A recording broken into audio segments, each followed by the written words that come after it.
Polls only give a snapshot in time, but less than 4 months from the US presidential election, a clear picture is developing.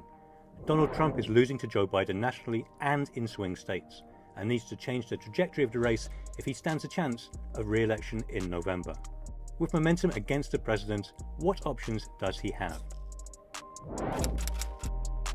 The Trump campaign has been desperately trying to provoke mistakes from the Democratic nominee, but the often gaffe-prone former vice president has maintained a low profile, climbing in the polls without having to do very much at all. And ensuring the contest has been a referendum on Trump. Trump has many problems, but the starkest is that his positions on the big issues of the day, handling of the pandemic, the reopening of the economy, and calls for greater racial justice, are at odds with those of a majority of Americans.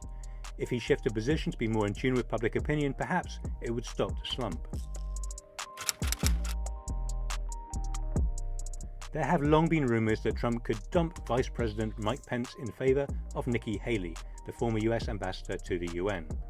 It would be a high-risk move, but having a woman of color on the ticket could have high electoral reward.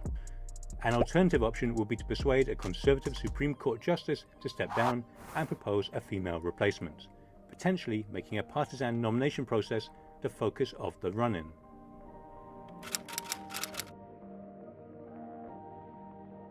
Trump has never been shy of increasing the deficit to boost the economy, and he was banking on strong growth and job numbers to help him to a second term. The pandemic has dashed that hope, but polls indicate the president still holds an advantage over Biden on the economy. Perhaps he can tie himself with a new stimulus package and get some free money to Americans. Trump is presently digging deep into his 2016 playbook, with hardening rhetoric about race punctuated by messages of division.